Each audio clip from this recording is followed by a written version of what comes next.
Assalamualaikum warahmatullahi wabarakatuh. A'udzu billahi minasyaitonir rajim. Bismillahirrahmanirrahim. Alhamdulillahirabbil alamin. Wassalatu wassalamu ala asyrafil anbiya'i wal mursalin sayyidina wa habibina wa maulana wa qurrati a'yunina Muhammadin wa ala alihi wa ashabihi wa man tabi'ahum bi ihsanin ila yaumiddin. Rabbi shrah li sadri wa yassir li amri wahlul 'uqdatam min lisani yafqahu qawli. Rabbi zidna ilma warzuqna fahma, amin ya rabbal alamin. Amma ba'du. Para teman-teman semua yang saya cintai, mari kita mengkaji kitab Mishkatul Anwar seperti biasa setiap malam Rabu. Dan mari kita buka pengajian ini dengan hadiah Al-Fatihah ila ruhi nabiyina wa syafi'ina Muhammadin sallallahu alaihi wasallam wa ila arwahil anbiya'i wal mursalin wal ali wal ashabi ajma'in wa ila arwahil awliya'i wa syuhada'i was salihin wal a'immatil mujtahidin, khususan ila ruhi sultanil awliya' Syekh Abdul Qadir Al-Jilani wal imam Al-Junaid Al-Baghdadi wa Syekhil Akbar Muhyiddin Ibn Arabi wa sairi awliya'illahi ta'ala ashabi turukil mu'tabara wa awliya'illahi ta'ala fi ardi Jawa wa ila ruhi walillah Ahmad Mutamakkin qaddasallahu asrarahum wa nawwara daraihahum wa a'ada alaina min barakatihim wa nafa'ana bi ulumihim wa ila ruhi sahibil ihya hujjatil islam Abi Hamid Al-Ghazali qaddasallahu sirrah wa nawwara daraihah wa barakatihi wa nafa'ana bi ulumihi wa ila arwahi amwatil muslimina wal muslimat wal mu'minina wal mu'minat bi masyarikil ardi wa magharibiha barriha wa bahriha adada makan wa ma yakun, khususan arwaha muassisi jam'iyatina jam'iyati nahdlatul ulama wal jam'iyatil islamiyatil ukhra wa nakhussu khususan ruha Mbah Hashim Asy'ari wa ruha Mbah Khalil Bangkalan, Mbah Abdul Wahab Hasbullah, Mbah Bishri Sansuri, Kiai Maksum, Kiai Ali Maksum, Kiai Badawi, Kiai Abdullah Salam, Kiai Sahal Mahfuz, Kiai Bishri Mustafa, wa ila arwahi abaina wa ummahatina wa ajdadina wa jaddadina wa nakhussu khususan ruha abi Kiai Abdullah Rifai wa ruha ummi Nyai Salamah wa ruha ummi Nyai Fatimah ghafarallahu dzunubahum wa satara ayubahum wa yu'li darajatihim. Dan juga minta hadiah Al-Fatihah untuk adik iparnya Kiai Muhammad Akram, adik istrinya yang meninggal kemarin, yaitu Ustadz Ahmad Asmuni bin Haji Bakri. Semoga beliau husnul khatimah dan segala kebaikannya dibalas oleh Allah Subhanahu wa taala dan segala kesalahannya diampuni oleh Allah. Lahum jami'an. Al-Fatihah. A'udzu billahi minasyaitonir rajim. Bismillahirrahmanirrahim. Alhamdulillahirabbil alamin arrahmanir rahim maliki yaumiddin iyyaka na'budu wa iyyaka nasta'in ihdinas siratal mustaqim siratal ladzina an'amta 'alaihim ghairil maghdubi 'alaihim waladdallin. Amin. Bismillahirrahmanirrahim. Qala al-muallif rahimahullahu ta'ala wa nafa'ana bihi wa bi'ulumihi fid dharain. Amin. Rabbi yassir wa a'in. Kitab Mishkatul Anwar halaman 102.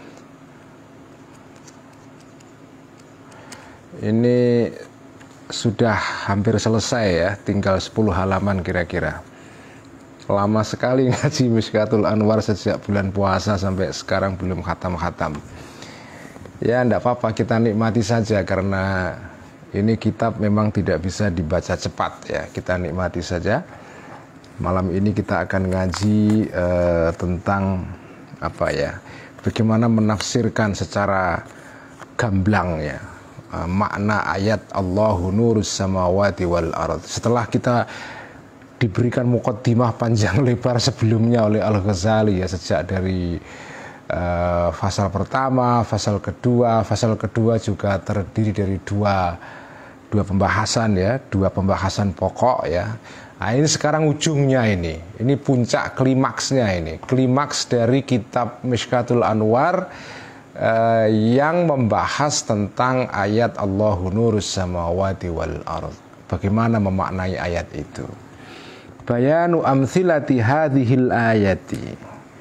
Ay hadza bayanu amthilati hadhil ayati. Ini adalah keterangan tentang perlambang-perlambang ayat tadi itu, ayat dalam surah An-Nur ya, yang menjadi pokok pembahasan dalam kitab Mishkatul Anwar ini. Dan seperti kita tahu ya, kitab ini setelah kita pelajari ya, tema utamanya adalah mengenai cahaya. Cahaya, karena cahaya itu merupakan asal usul dari kenyataan ini semua ya. Ya alam, ketahuilah annal qaula, sesungguhnya pembahasan ya, fi muwazanati hadhil arwahil khamsati, tentang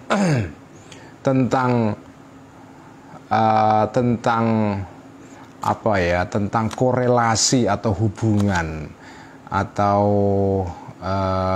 muwazanah itu dua hal yang saling berhadapan ya, dalam pengertian saling berhubungan.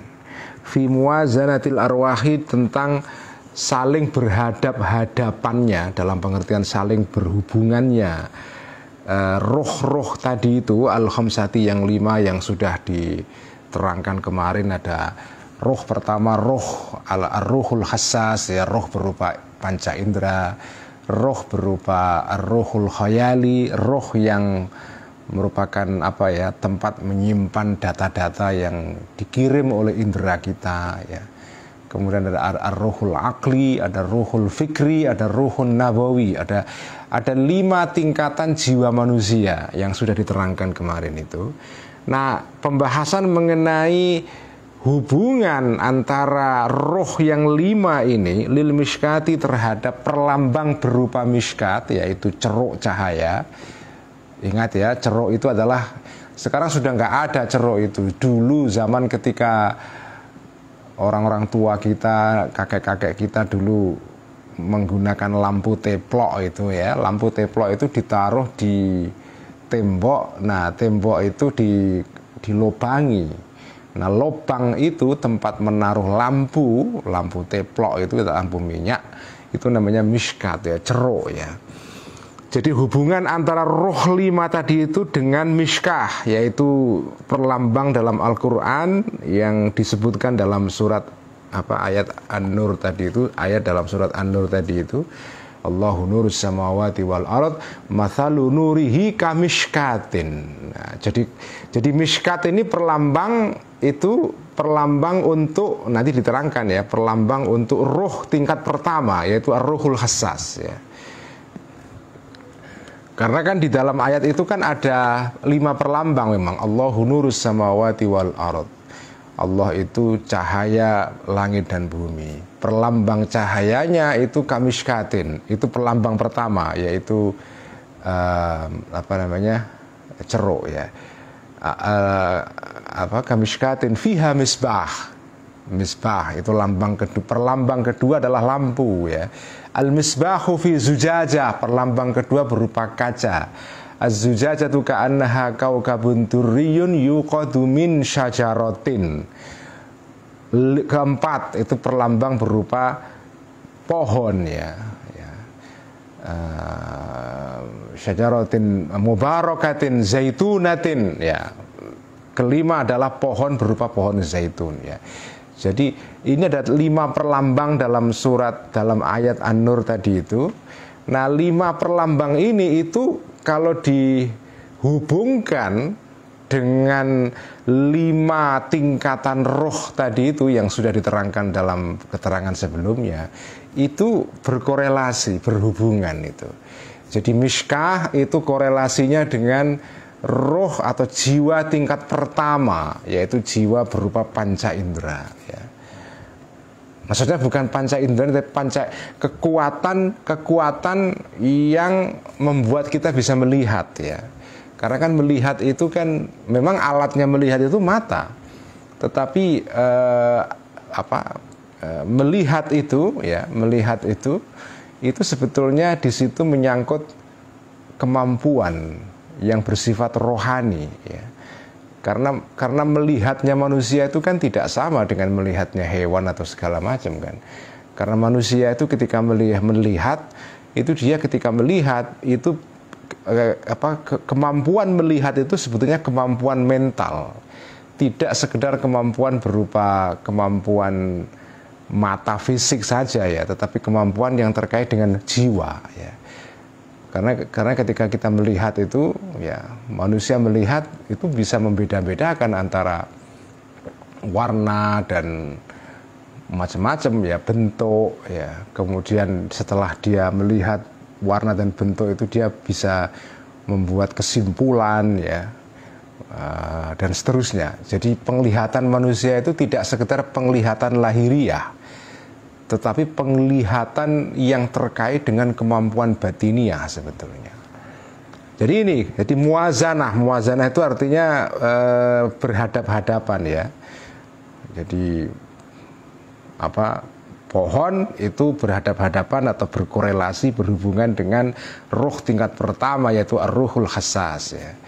Kemudian nanti mishkah ya.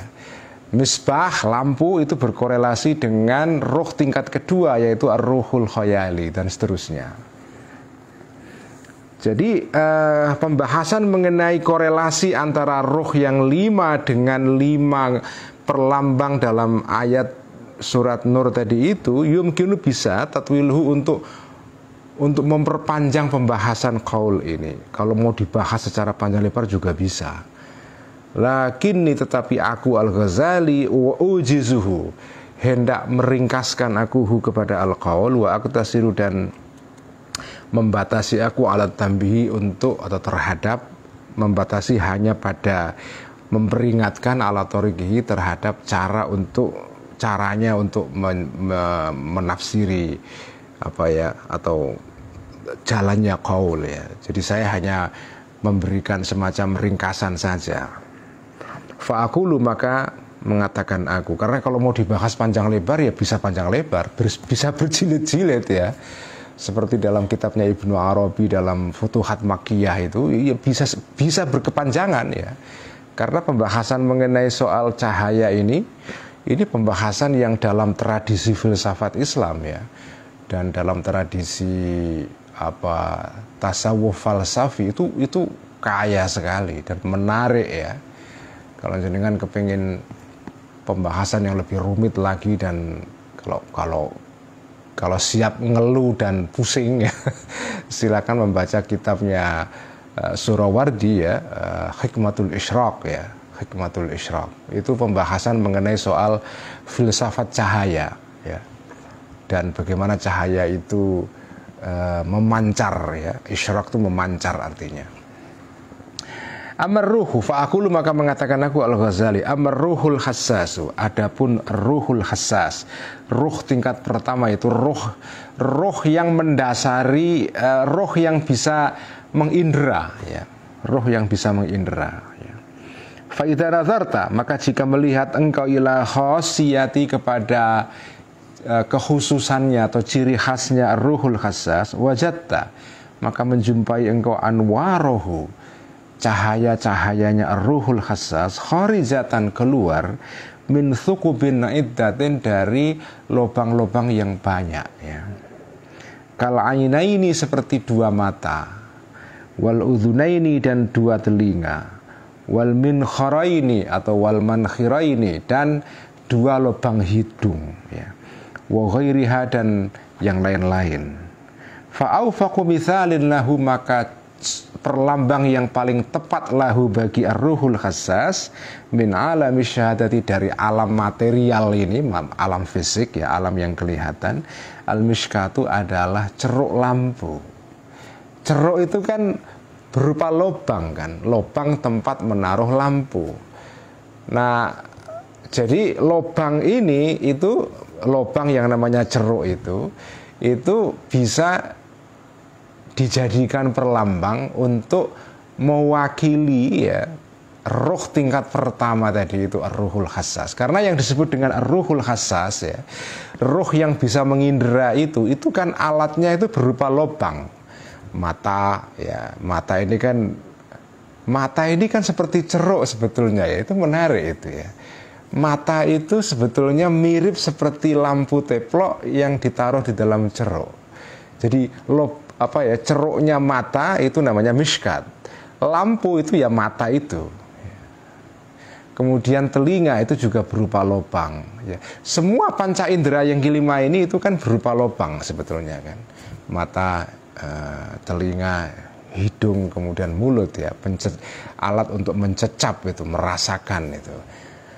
Mungkin yang tidak berupa lubang itu hanya perabaan ya, perabaan ini. Panca indera berupa perabaan itu tidak berupa lubang. Tetapi selebihnya itu berupa lubang-lubang semua. Karena itu ruhul hassas itu diwakili, dilambangkan dengan mishkat itu. Makanya ayat Allahu nurus samawati wal ard mathalu nurihi kamishkatin itu, mishkat di dalam ayat An-Nur itu adalah perlambang untuk ruh tingkat pertama, yaitu ar-ruhul hassas itu. Wa amar ruhul khayali, adapun ruh yang berupa ruh yang ruh khayali ya, sudah saya terangkan berkali-kali, ar-ruhul khayali, jiwa khayali itu artinya jiwa atau kemampuan dalam diri kita untuk menyimpan data pada tingkat pertama. Jadi ketika kita melihat sesuatu itu meninggalkan memori di dalam diri kita itu. Jadi meskipun barangnya sudah tidak ada, tetapi memori mengenai sesuatu yang kita lihat itu masih tercetak di dalam pikiran kita. Nah, kemampuan untuk mengingat itu namanya ar-ruhul khayali. Kita mendengar musik misalnya, itu musik itu tercetak di dalam memori kita. Kita merasakan sesuatu itu juga meraba misalnya ya, meraba. Ini sesuatu setelah kita raba halus misalnya, halus atau kasar atau setengah kasar misalnya. Nah itu kasar, halus segala macam itu disimpan di dalam memori kita. Kemampuan untuk menyimpan itu namanya ar-ruhul khayali itu.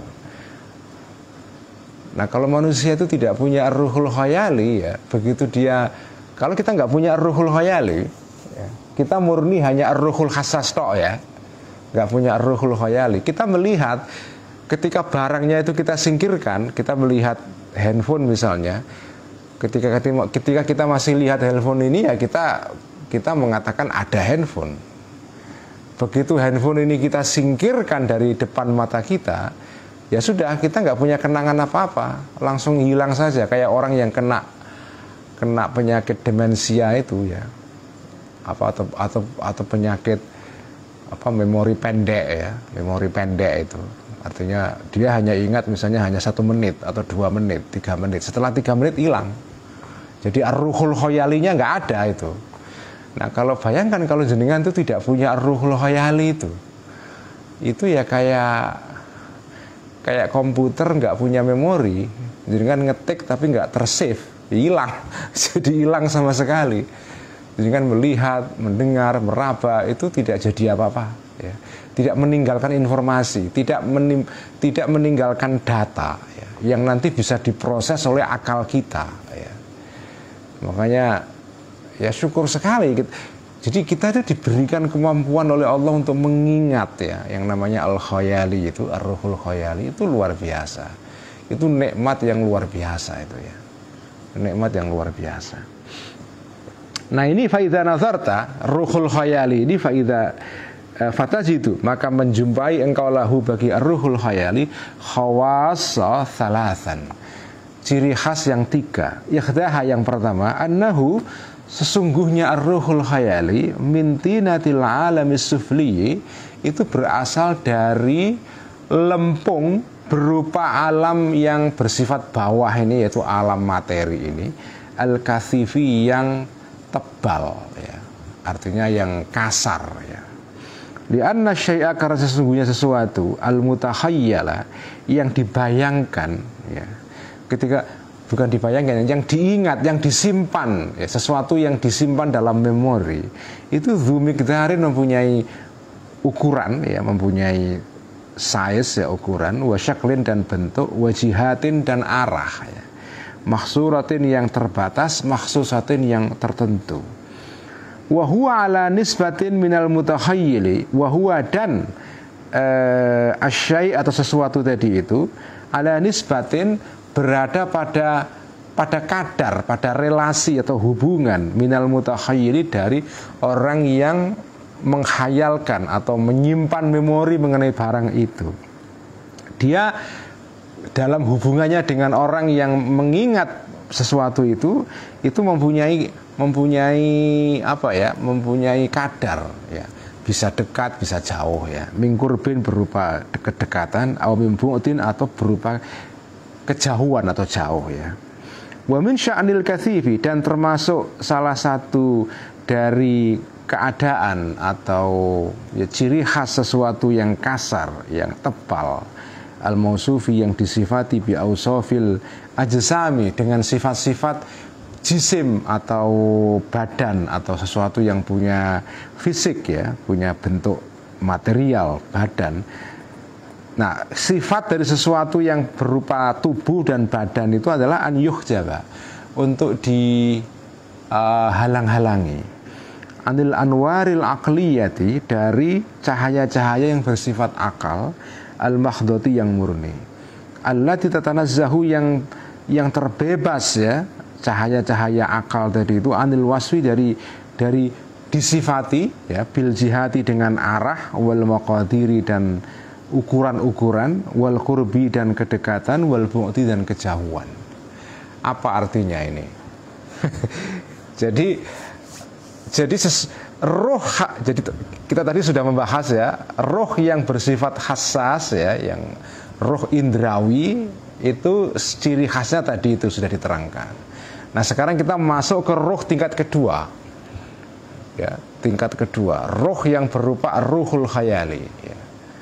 Ruhul khayali itu punya 3 karakter atau 3 sifat. Yang pertama, ruhul khayali itu asal usulnya ya, genesisnya, asal usulnya itu berasal dari alam benda-benda ini, alam benda-benda yang kasar. Kasar itu artinya dia punya bentuk material. Ya, segala hal yang ada di dunia ini kan ada materinya. Ada ya, kalau pakai bahasa fisika itu ada masanya ya, ada masanya itu ya. Semua benda-benda yang punya wujud fisik ini itu di dalam bahasa filsafat Islam sebetulnya itu disebut sebagai al-kathif ya, sesuatu yang kasar. Yang lawannya adalah sesuatu yang halus, yaitu apa? Roh ya. Roh itu halus ya, tidak punya bentuk fisik itu. Nah, ruhul khayali itu asal usulnya adalah berasal dari alam yang kasar ini. Bagaimana menjelaskannya? Ya tadi itu, ruhul khayali itu kan tadi itu sudah saya jelaskan kan, kemampuan dalam diri kita yang bisa menyimpan data atau memori dari panca indera kita. Kita melihat lalu kita simpan dalam memori kita. Kita mendengar lalu kita simpan dalam memori kita, dan seterusnya. Nah, yang kita lihat itu apa? Sesuatu yang punya benda kan, sesuatu yang punya bentuk fisik. Karena itu ar-ruhul khayali itu sumbernya adalah berasal dari alam benda ini. Karena mendengar, melihat, meraba, mencecap itu semua ya objeknya adalah benda-benda yang ada di dunia ini. Dengan mencecap makanan itu kan punya wujud benda ya, punya wujud material, punya wujud fisik gitu. Itu ciri khas pertama. Jadi ruhul khayali, ciri khas pertamanya adalah dia ini bahan mentahnya bersumber dari alam fisik ini. Nah, karena dia berasal dari alam fisik ya, maka dia punya bentuk ya kan, namanya barang kan punya bentuk, bisa berupa persegi, bisa segitiga, bisa lingkaran, bisa berupa bola dan seterusnya ya, benda-benda yang ada bentuknya itu ya. Dia punya warna, dia punya kadar, besar, kecil, tinggi, rendah, ya. Dia punya apa ya? Dia punya sifat yang terkait dengan hubungan dia dengan orang yang apa? Yang memiliki memori itu, ya. Jadi misalnya barang itu dekat dengan saya misalnya, atau jauh dari saya, atau jauhnya juga berbeda-beda, ada yang 1 kilo, 2 kilo, 3 kilo, seterusnya, ya. Jadi ruhul khayali ini adalah sesuatu kemampuan dalam diri kita, dalam jiwa kita, yang menyimpan memori-memori tentang benda-benda di dunia ini, dan karena itu dia masih punya sifat-sifat yang bersifat material, bentuk, warna, bau, ya, suara, dekat, jauh, dan seterusnya, ya. Nah, karena dia masih punya sifat-sifat yang bersifat material ini, ya, karena dia masih berupa sesuatu yang dekat dengan alam benda, maka dia itu terhalang, terhijab dari cahaya yang berasal dari ar-ruhul aqli, ya. Sebagaimana ini contohnya, ya, gambaran visualnya itu begini. Jenengan ini saya pegang buku, ya, pegang buku. Buku ini di sebelah sana itu ada, ini di depan saya ini ada lampu, ya, ada lampu. Kalau saya menaruh buku ini di antara saya dan lampu, apa yang terjadi? Cahaya itu terhalang.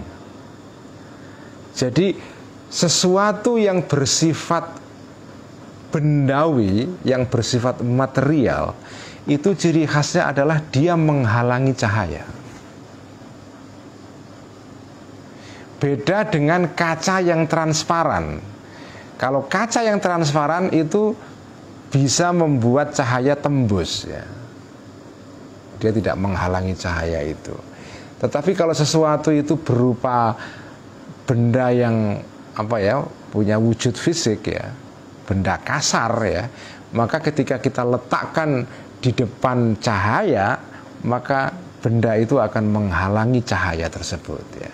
Karena itu ar-ruhul khayali itu, karena dia masih dekat hubungannya dengan benda-benda yang punya wujud fisik itu, maka dia menghalangi atau terhalang dari cahaya akal. Sebagaimana benda-benda yang punya wujud fisik itu menghalangi cahaya, ya. Makanya kalau apa, ya, benda itu makin kasar, ya, makin kasar, maka makin rendah kadar cahayanya. Tetapi benda itu makin mengkilat, ya, contohnya kayak kaca lah, ya. Kaca itu kalau kotor, dia tidak bisa merefleksikan cahaya. Begitu kita bersihkan, maka dia bisa merefleksikan cahaya. Dia bisa memantulkan cahaya. Tetapi kalau benda itu benda yang kasar, ya, tembok misalnya, ya, atau batu atau kayu misalnya, kayu yang tidak kita cat sehingga mengkilat misalnya, ya, itu tidak bisa merefleksikan cahaya. Dia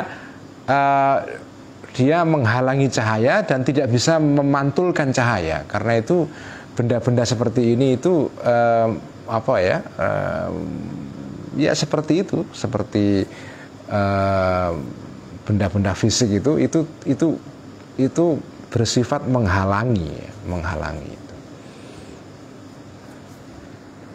Jadi itu yang pertama. Jadi ciri khasnya adalah ar-ruhul khayali. Yang pertama adalah dia berasal dari, atau bahan mentahnya berasal dari lempung, ya, lempung di sini bukan lempung dalam pengertian lempung itu, tapi ini lempung berupa, ya, ini benda-benda fisik ini, ya.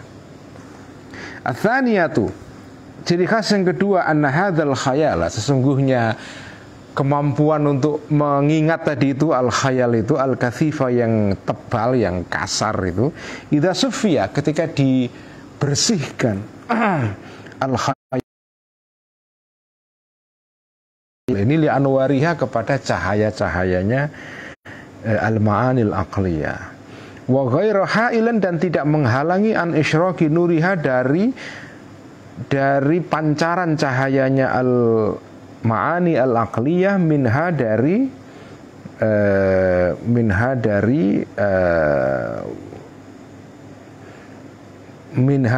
an isyraqi nuriha dari pancaran cahayanya al-ma'anil aqliyah minha dari, ya bisa dirujukan kepada jiwa ya, atau ar-ruhul khayali ya. Jadi ciri khas kedua ya, ciri khas kedua dari ar-ruhul khayali adalah meskipun tadi itu ar-ruhul khayali itu sumbernya atau bahan mentahnya berupa benda-benda yang kasar yang berasal dari dunia atau alam bawah ini, alam dunia ini. Tetapi kalau ar-ruhul khayali ini dibersihkan, dihaluskan, diamplas, digosok-gosok ya, sehingga dia mengkilat, maka dia tidak lagi menghalangi cahaya ya. Dia bahkan bisa memantulkan cahaya. Seperti kaca ya, kaca yang bisa merefleksikan cahaya. Jadi dia tidak menghalangi cahaya melainkan memantulkan cahaya. Nah, apa maknanya? Maknanya adalah kalau kita berhasil melatih ar-ruhul khayali kita, maka kita kemampuannya akan naik ya. Jadi kalau kita bisa melatih ar-ruhul khayali pada diri kita, maka kemampuan kita naik. Kita bisa mencapai kepada tingkatan berikutnya, yaitu yang disebut dengan ar-ruhul aqli. Jadi kita bisa meraih cahaya yang berasal dari ar-ruhul aqli. Kenapa ar-ruhul aqli itu ya setiap ruh itu kan bercahaya sebetulnya ya. Setiap level di dalam ruh manusia itu punya kadar cahayanya sendiri. Nah, cahaya ar-ruhul hassas itu atau ruh indrawi itu ya tidak sekuat ar-ruhul khayali. Ar-ruhul khayali tidak sekuat atau lebih rendah daripada ar-ruhul aqli. Ar-ruhul aqli lebih rendah daripada ar-ruhul fikri. Ar-ruhul fikri lebih rendah daripada ar-ruhun nabawi, dan seterusnya begitu. Jadi yang paling tinggi adalah ar-ruhun nabawi. Ini cahayanya kuat sekali. Nanti ke bawah makin berkurang cahaya itu. Nah, kalau orang itu bisa melatih ya, membersihkan, menggosok ar-ruhul khayalinya, sebagaimana kita menggosok kaca, maka ar-ruhul khayali kita ini bisa menangkap cahaya yang berasal dari ruh di atasnya, yaitu apa? Ruh al-aqli itu ya. Bagaimana memahami ini dalam contoh yang lebih konkret ya.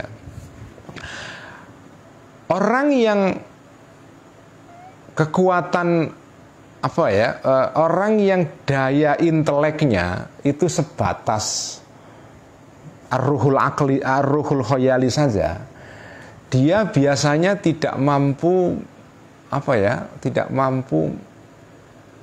melakukan, dalam istilah epistemologi itu, melakukan generalisasi ya. Maksudnya generalisasi itu ya membuat sesuatu yang semula bersifat partikular menjadi universal, menjadi umum ya. Contohnya misalnya beginilah. Contoh dari generalisasi itu begini. Jenengan lihat misalnya buku ini buku. Jenengan kalau pergi ke toko buku ya, jenengan kan melihat banyak buku. Ada buku sastra, ada buku ekonomi, sejarah, ilmu politik, agama, dan macam-macam. Ada buku yang isinya surat Yasin ya. Macam-macam. Buku itu bentuknya macam-macam. Kalau jenengan tidak punya kemampuan yang disebut dengan kemampuan ar-ruhul aqli, jenengan melihat buku yang banyak itu, jenengan itu ya hanya melihat sesuatu yang bersifat juz'i, bersifat satu persatu. Masing-masing buku kita lihat sebagai sesuatu yang terpisah. Tetapi kalau kita punya ar-ruhul aqli, setelah kita melihat buku yang banyak itu, kita bisa menyimpulkan buku yang banyak itu sebetulnya bisa dimasukkan dalam kategori besar namanya buku, ya. Buku itu kan konsep yang bersifat umum, bersifat general, bersifat kulli.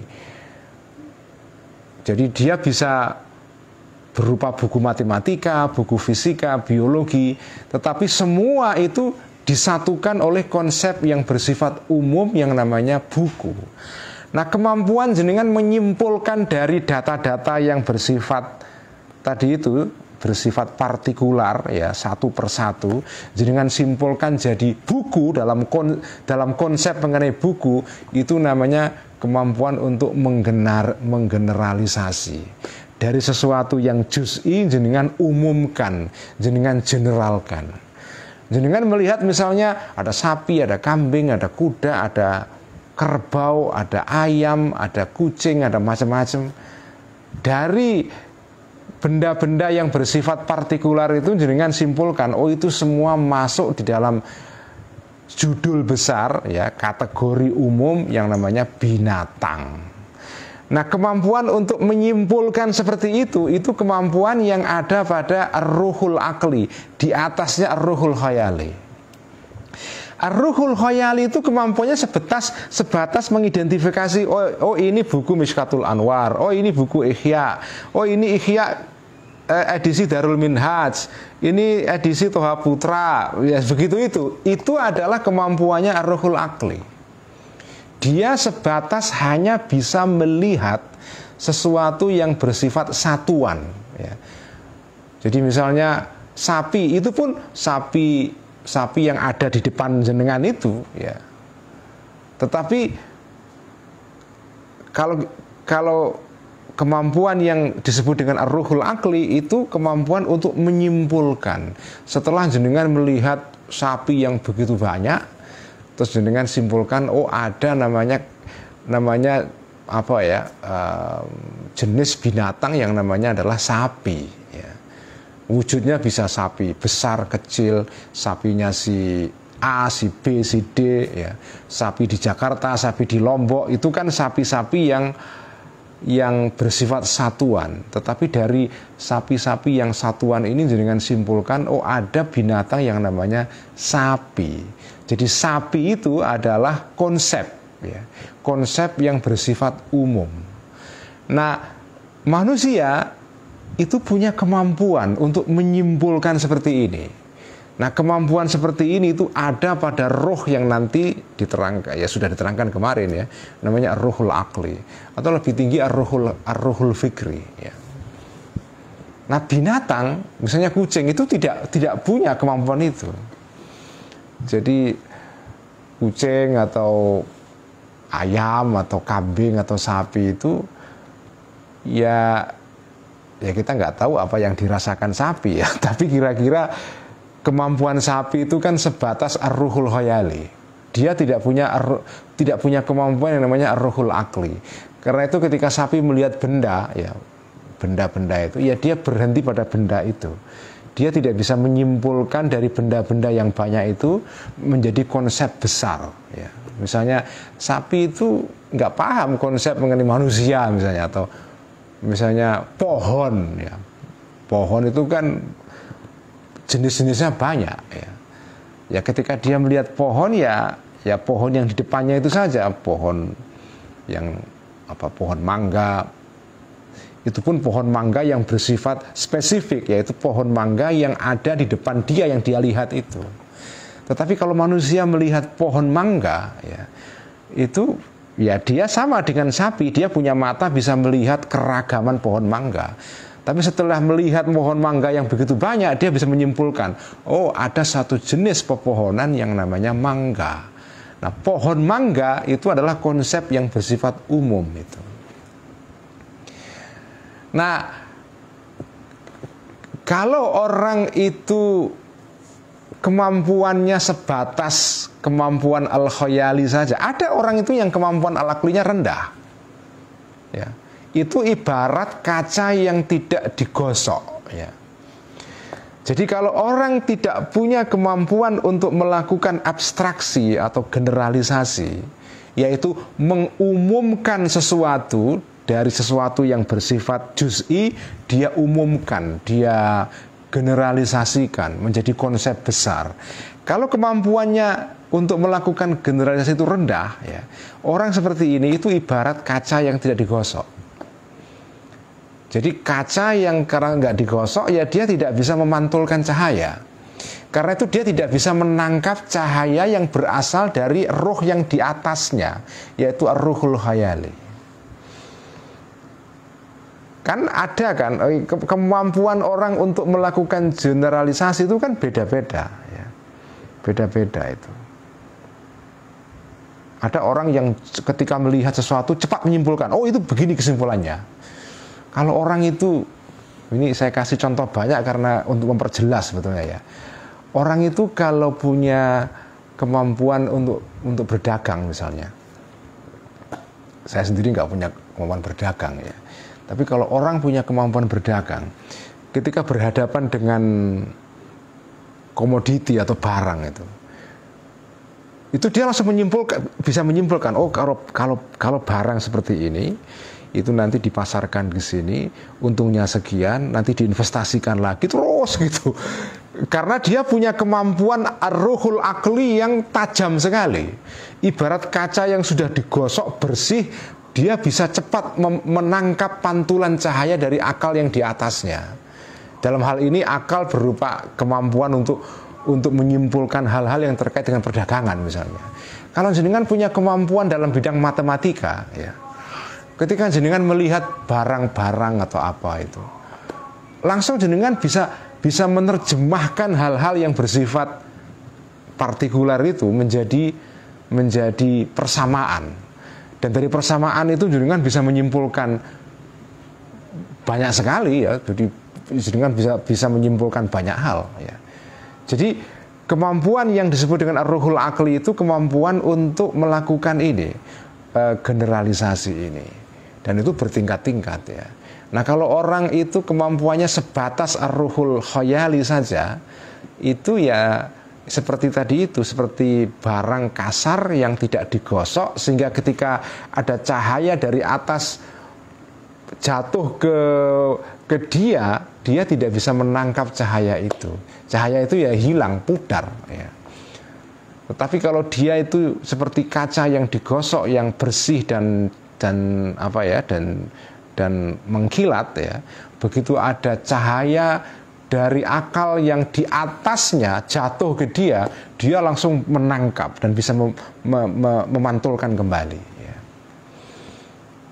Nah orang belajar, jenengan kuliah, jenengan belajar, baca buku, itu sebetulnya jenengan melakukan proses tadi itu, tasfiyah, menggosok ruh kita yang tingkat dasar itu ya, yaitu ar-ruhul hassas naik ke ar-ruhul khayali, digosok lagi naik ke ar-ruhul akli, digosok lagi naik ke ar-ruhul fikri. Nah kalau mau digosok lagi, mau ya nggak bisa sampai ke ar-ruhun nabawi, karena ar-ruhun nabawi itu anugerah dari Allah, itu nggak semua orang dapat ya. Ya maksimal yang bisa kita jangkau hanya ar-ruhul fikri ya. Ar-ruhul fikri itu. Jadi belajar itu sebetulnya dengan gosok itu. Gosok terus ya. Nah, kalau jenengan berhenti belajar, ya itu nanti kayak kaca nggak dilap ya langsung langsung tidak mengkilat. Jadi makanya orang itu kalau berhenti membaca misalnya, jenengan tidak membaca 1 bulan, itu nanti merasa kayak pikiran kita itu kayak tumpul. Misalnya jenengan penulis, jenengan tidak mengolah, tidak mengasah kemampuan menulis sampean itu nanti setelah sekian bulan, 2 bulan, 3 bulan, itu ya kayak pisau yang nggak diasah, sehingga dia nggak bisa untuk memotong barang, dia tumpul itu. Jadi sebetulnya sederhana keterangan dari kitab Mishkat ini ya. Intinya adalah bahwa roh itu karena bertingkat-tingkat ya. Kalau jenengan tidak mengasah, tidak melatih roh yang di tingkat ke bawah, maka roh yang di tingkat bawah itu tidak akan naik ke atas ya. Begitu seterusnya sampai ke roh yang paling puncak, yaitu ar-ruhul fikri ya. Makanya belajar itu menjadi penting, karena ya belajar itu sebetulnya seperti proses dengan mengasah itu, seperti dengan ngungkal pisau itu ya, ngasah pisau sehingga terus tajam, tidak menjadi tumpul itu. Ats-tsalitsatu, ciri yang ketiga dari ar-ruhul khayali adalah anna hadzal khayala, sesungguhnya khayal ini, yaitu kemampuan untuk menyimpan memori tadi itu, fi bidayatil amri, di dalam permulaan perkara, artinya mula-mula, muhtajun ilahi, itu dibutuhkan jiddan banget ya. Jadi jenengan itu di dalam proses belajar itu nggak bisa menghindar dari roh yang paling dasar ini, yaitu ar-ruhul khayali. Karena itu kayak gerbang ya. Jadi jenengan itu gerbang untuk meraih ilmu tingkat pertama itu kan ya panca indera kan. Panca indera yang mengindera sesuatu, kemudian sesuatu itu disimpan di dalam ar-ruhul khayali kita. Jadi ini kemampuan dasar, ini dibutuhkan ya. Jadi ini sesuatu yang niscaya, ruhul khayali itu. Liyut bato, supaya dikendalikan atau diikat ya, bihi dengan al-khayal, al-ma'ariful aqliyatu, pengetahuan-pengetahuan yang bersifat akliyah atau bersifat rasional. Fala tattariba, maka tidak menjadi goyah atau menjadi goyah ya. Al-ma'arif al-aqliyah wala tatazalzala, dan tidak goncang al-ma'ariful aqliyah, wala tantashira, dan tidak menyebar atau berhamburan al-ma'arif al-aqliyah intisyaran, berhamburan yakhruju, yang keluar anid dhabti, dari pengendalian. Fani'mal mu'inu, maka sebaik-baik penolong adalah al-mithalatul khayaliyatu, perlambang-perlambang yang bersifat khayali, lil ma'arifil aqliyati, terhadap pengetahuan-pengetahuan yang bersifat akal. Ini agak sedikit rumit ya. Jadi ciri khas ketiga dari al-alamul khayali itu adalah dia ya, ar-ruhul khayali ini itu adalah tingkat pertama dalam proses jenengan itu belajar atau memproduksi pengetahuan ya. Ini sebetulnya teori mengenai pengetahuan ini. Jenengan itu kan, bagaimana pengetahuan itu kok bisa ada dalam pikiran kita? Itu kan kalau mau diurut-urut, pertama-tama itu kan indera ya, panca indera kita yang 5 itu kan alat untuk mengindera benda-benda yang ada di dunia ini. Setelah jenengan mengindera barang-barang di dunia ini, barang-barang itu disimpan di dalam al-alamul khayali. Itu tingkat kedua ya. Nah, dari al-alamul khayali ini kemudian diolah lagi menjadi sesuatu yang lebih halus ya. Jadi ini ibarat kayak deplok menumbuk beras. Menumbuk beras. Dulu waktu zaman kecil saya itu kalau sering membantu mak saya itu, kalau bikin tepung beras, misalnya tepung dari beras itu ya, kalau sekarang kan pakai mesin, dulu ya pakai deploan, pakai ditumbuk dengan alu dan lumbuk, lesung dengan lesung. Tempatnya namanya lesung, alat untuk menumbuknya adalah namanya alu ya. Ditumbuk itu. Nah, proses pengetahuan itu kira-kira persis dengan menumbuk beras itu untuk memproduksi tepung itu. Pertama kan beras itu berupa biji-bijian yang kasar itu ya, yang ada bentuknya itu. Nah, kemudian beras ini ditumbuk sehingga dia pecah ya, terpecah dan menjadi lebih halus ya. Kemudian ditumbuk lagi sehingga menjadi lebih halus lagi sampai ke tingkatan yang paling halus sekali sehingga dia menjadi tepung yang lembut ya, yang lembut sekali. Nah, tepung yang paling lembut itu ya seperti pengetahuan pada level ar-ruhul fikri. Tepung yang agak kasar itu berada pada level ar-ruhul aqli. Yang lebih kasar lagi itu pengetahuan pada level ar-ruhul khayali. Nah, benda-benda yang masih berupa, misalnya beras, masih berupa beras, itu ya namanya seperti itu ya, seperti itu seperti sesuatu yang berada pada ar-ruhul hassasi ya, atau ar-ruhul hassas ya.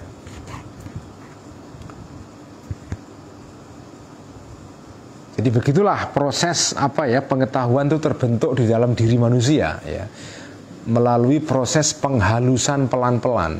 Semula kasar, dihaluskan, tambah lagi makin halus, tumbuk lagi makin halus dan seterusnya ya. Makin lembut, semakin lembut pengetahuan semakin baik. Jadi pengetahuan itu makin jauh dari benda-benda yang bersifat fisik ini, itu dia makin tinggi kualitasnya. Karena itu di dalam filsafat misalnya, filsafat itu kan bertingkat-tingkat ya. Dalam teorinya Al-Ghazali dan para filosof muslim pada zaman dulu seperti Ibnu Sina, yang disebut dengan filsafat itu kan bertingkat-tingkat. Filsafat pada tingkat pertama adalah filsafat berupa fisika. Fisika artinya ya pengetahuan tentang benda-benda yang kasar ini ya. Naik ke atas kemudian ada namanya matematika berupa angka-angka. Jadi pengetahuan yang disimbolkan dengan angka-angka itu lebih halus daripada pengetahuan pada level fisika. Karena itu di dalam sistem pengetahuan seperti diajarkan oleh Al-Ghazali dan Ibnu Sina dan segala macam itu, pengetahuan yang makin jauh dari dunia kasar itu makin mulia kedudukannya. Karena itu matematika dibanding fisika itu kualitasnya, kemuliaannya itu lebih tinggi matematika. Di atas matematika ada pengetahuan yang mana pengetahuan metafisika, sesuatu yang di balik alam fisik ini, yaitu ketuhanan dan segala macam hal-hal yang bersifat gaib. Itu pengetahuan pada tingkatan ini lebih tinggi daripada fisika dan matematika ya, dan seterusnya. Jadi begitu. Jadi di dalam teori filsafat Islam zaman dulu, pengetahuan itu makin jauh dari alam kasar, itu makin tinggi kualitasnya. Karena apa? Karena pengetahuan yang makin jauh dari alam kasar ini atau alam benda ini, itu biasanya alat untuk mengetahuinya itu adalah ruh yang tingkatnya tinggi ya. Bisa ar-ruhul aqli, bisa ar-ruhul fikri. Ar-ruhul fikri juga tingkatannya banyak. Ada ar-ruhul fikri tingkatannya S1, S2, S3, profesor dan seterusnya. Jadi itu tingkatannya, profesor pun juga banyak tingkatannya kan, karena ada profesor yang profesoran kan. Ada profesor yang beneran itu. Jadi profesor pun juga tidak sama. Ada profesor abal-abal, ada profesor honoris causa dan seterusnya ya. Jadi macam-macam tingkatannya itu. Jadi khayal itu ya, ar-ruhul khayali itu adalah tingkatan paling dasar yang menjadi gerbang pengetahuan. Jenengan kalau ingin mendapatkan pengetahuan tidak bisa melewati ini, tidak bisa menghindarkan dari gerbang ini, harus lewat situ. Jadi dia merupakan sesuatu yang syarat dasar itu untuk memproduksi pengetahuan pada tingkat yang di atasnya. Dan jenengan tidak bisa mencapai pengetahuan pada ar-ruhul aqli kalau tidak melewati dulu ar-ruhul khayali. Nggak bisa ya, nggak bisa. Jenengan tidak bisa, bayangkan ya, jenengan tidak bisa memahami konsep matematika berupa angka kalau jenengan tidak pernah melihat benda-benda real. Karena kan begini ya, ini agak sedikit abstrak ya.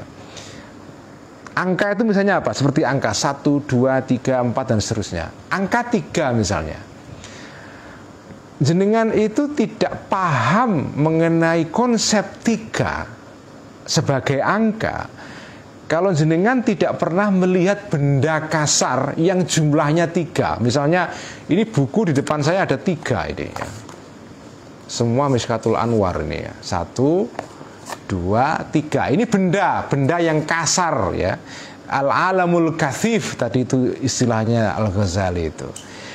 Nah, jenengan tidak akan paham konsep mengenai angka 3 kalau jenengan tidak pernah melihat benda yang jumlahnya 3. Karena pengetahuan mengenai angka 3 itu pengetahuan yang sifatnya abstrak. Itu tingkatannya ada di ar-ruhul aqli.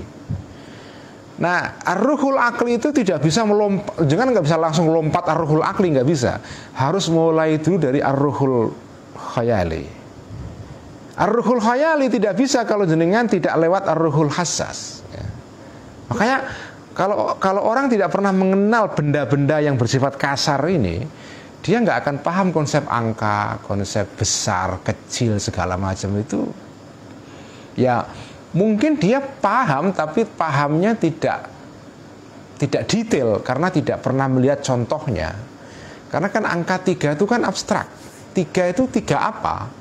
3 itu bisa 3 buku, bisa 3 hewan, bisa 3 pohon, bisa 3 buah, bisa 3 pisang, bisa 3 lampu dan seterusnya, ya kan? Angka 3 itu kan konsep yang abstrak itu. Nah, jenengan tidak akan paham betul tentang angka 3 ini kalau tidak pernah melihat benda langsung jumlahnya 3 ya. Ada 3 sapi, ada 3 kucing, ada 3 buah, ada 3 jeruk dan seterusnya. Ini seolah-olah apa ya, sepele hal ini ya. Tapi kalau jenengan renungkan, ini sebetulnya inilah namanya epistemologi itu ya ini. Teori mengenai bagaimana pengetahuan itu kok muncul dalam pikiran manusia itu. Apa sih gunanya kayak begini ya? Ya memang kalau ditanya gunanya untuk apa ya, untuk masak ya nggak bisa karena ini nggak terkait dengan ilmu yang bersifat teknis ya. Tapi ilmu semacam ini itu memberikan perspektif kepada kita bahwa manusia itu bisa punya pengetahuan itu melalui proses itu. Nah, orang yang filosof ya, orang yang berpikir ya dia akan merenungkan hal ini. Dan jadilah namanya teori tentang pengetahuan itu. Jadi ar-ruhul khayali ini gerbang pengetahuan, gerbang pengetahuan. Nah, kalau tadi itu disepadankan dengan perlambang dalam Al-Quran, Al-Quran kan menggunakan kata al-misbah, al-misbah ya. Misbah itu lampu. Lampu itu, tapi ini kita nggak bicara lampu listrik loh ya, lampu berupa lampu teplok, lampu minyak. Jenengan lihat lampu minyak itu apinya itu tidak mati, tidak bergerak-gerak ya, karena ada angin dia dihembuskan angin kiri kanan dan tidak mati karena dia dilindungi oleh kaca. Jadi kaca itu melindungi api dari mati. Kalau ada angin berhembus itu apinya tidak mati. Jadi dia bisa menyinari, bisa bersinar dan menyinari hal-hal di sekitarnya karena dia punya punya kaca itu. Nah, kaca itu adalah perlambang untuk ar-ruhul khayali. Ar-ruhul khayali. Karena tugas dari ar-ruhul khayali itu seperti sesuatu yang mengendalikan. Kaca ini kan mengendalikan api supaya tidak mati kalau terhembus angin. Nah, ar-ruhul khayali itu juga sama. Jenengan itu misalnya jenengan punya konsep atau punya gagasan tentang tadi itu angka 3. Angka 3 itu seperti api. Kalau angka 3 ini tidak dijaga oleh kaca, ya, dia bisa kena angin, bisa mati dia. Artinya tidak jelas, karena kan angka 3 itu abstrak kan. Jadi abstrak itu seperti api yang kalau terkena angin dia bisa bergerak-gerak, ya. Ittirab, ya, atau tazalzul, dia bergerak-gerak dan ya akhirnya mati kalau nggak ada kaca yang melindungi dia. Nah, contoh dari pengetahuan yang tidak didasari oleh ar-ruhul khayal itu seperti itu. Seperti api yang tidak dilindungi kaca. Tidak dilindungi kaca. Jadi jenengan itu kalau misalnya belajar, misalnya diberitahu tentang angka 3, itu kan abstrak. Kalau tidak punya pengetahuan pada tingkat ar-ruhul khayali, itu menjadi kurang kuat fondasi pengetahuan sampean. Ya tadi itu seperti saya gambarkan, ya. 3 itu 3 apa? Kalau jenengan tidak pernah melihat benda yang jumlahnya 3, ya. Nah, benda itu diketahui melalui ar-ruhul khayali, ya. Ar-ruhul khayali. Nah, kalau jenengan hanya tahu angka 3 tok tapi tidak pernah kenal dengan benda-benda yang real, yang punya bentuk fisik, ya, maka pengetahuan sampean itu mudah goyah itu. Karena tidak didasari oleh sesuatu yang bersifat material, yaitu berupa benda yang ada bentuk fisiknya itu.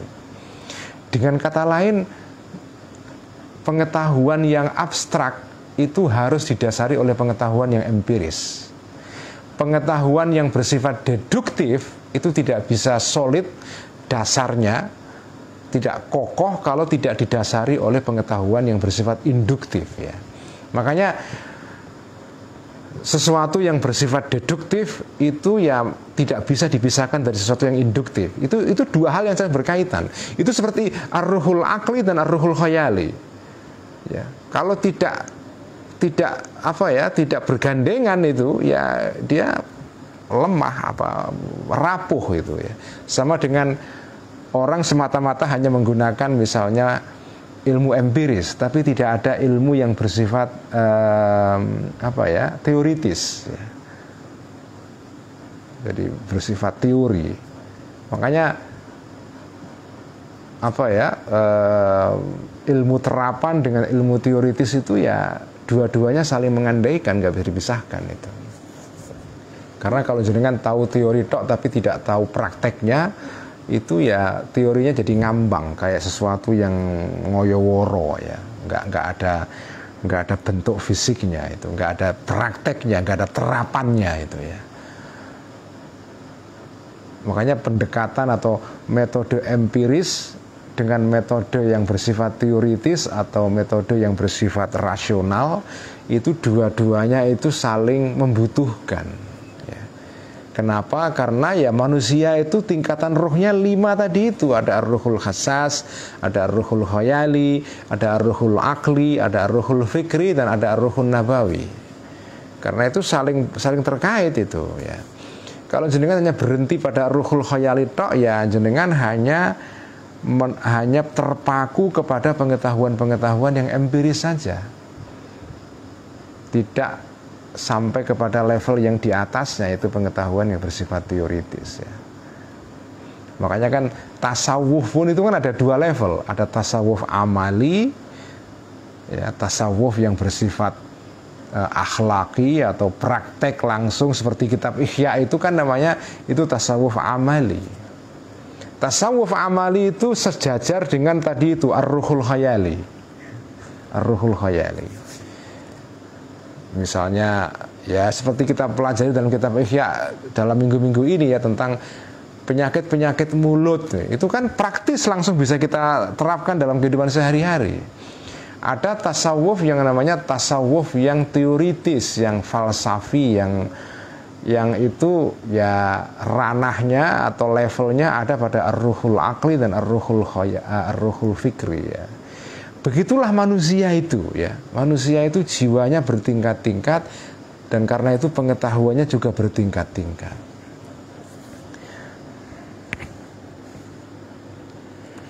Wahad, saya tambah ya sampai ke akhir paragraf ya.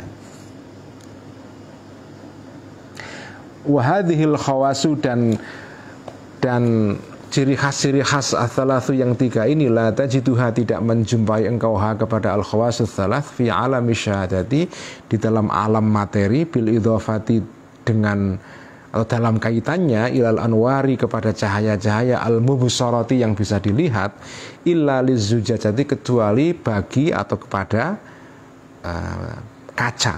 Jadi kaca itu sebagai perlambang dari tadi itu ya, perlambang dari tiga ciri khas dari al-alamul khayali. Fa innaha, karena sesungguhnya zujajah fil asli dalam asalnya itu min jauharin kathifin, dari bahan yang kasar. Kaca itu kan kasar, ada bentuk bendanya ya. Lakin sufia, tetapi dibersihkan kaca ini, waruk jauhar ini, waruk kiko, dan dilembutkan kaca ini, hatta soro, sehingga jadilah jauhar ini layak jubu, tidak bisa menghalangi nurul misbahi, cahaya lampu, karena dibersihkan ya. Jadi seperti akal kita, jiwa kita kalau dibersihkan itu seperti lampu yang kacanya dibersihkan, digosok, sehingga cahaya api di dalam lampu itu bisa keluar, tidak terhalang oleh apa namanya itu ya, jelaganya itu apa namanya ya jelaga lampu itu yang hitam itu ya.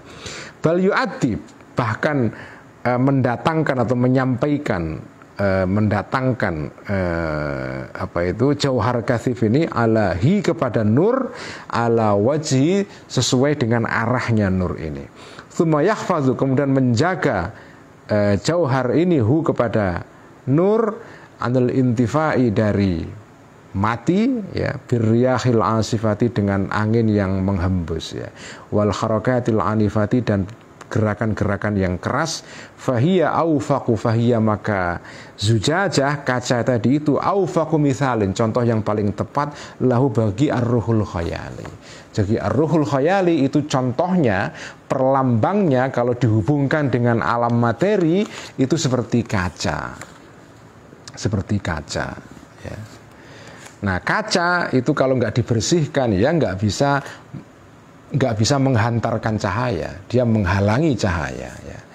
Karena itu tugas kita sebagai manusia yang dianugerahi Allah dengan ar-ruhul khayali ya. Ini kan anugerah ini.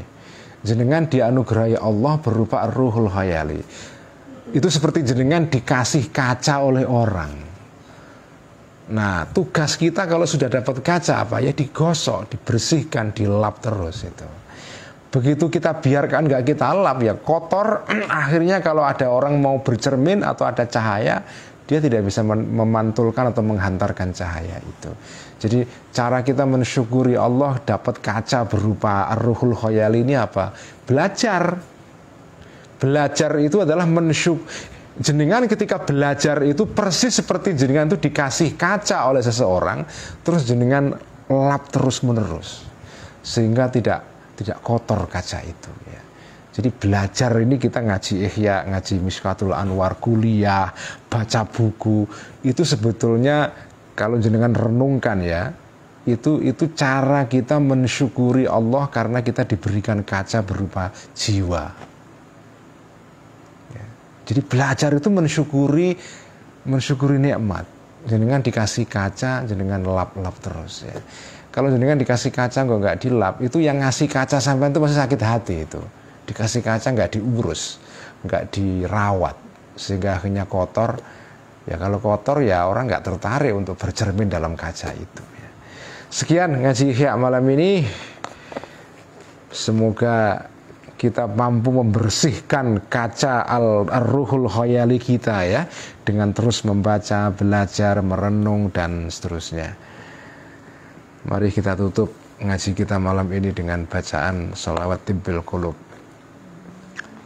Allahumma salli ala sayyidina Muhammadin tibbil qulubi wa dawaiha wa afiyatil abdani wa shifaiha wa nuril absari wa dhiyaiha wa ala alihi wa sahbihi wa sallim.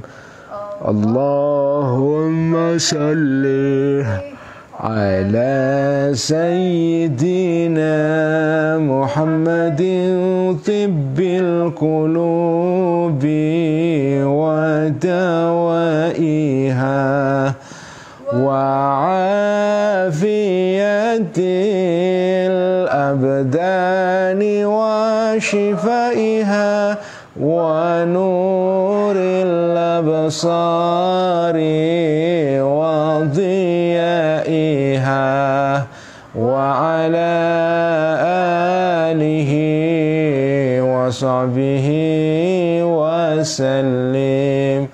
Allahumma salli ala sayyidina Muhammadin tibbil qulubi wa dawaiha wa afiyatil abdani wa shifaiha wa nuril absari wa dhiyaiha wa ala alihi wa sahbihi wa sallim. Sekian, wassalamualaikum warahmatullahi wabarakatuh. Terima kasih teman-teman yang ikut melalui space. Sampai ketemu hari Jumat untuk ngaji Ihya.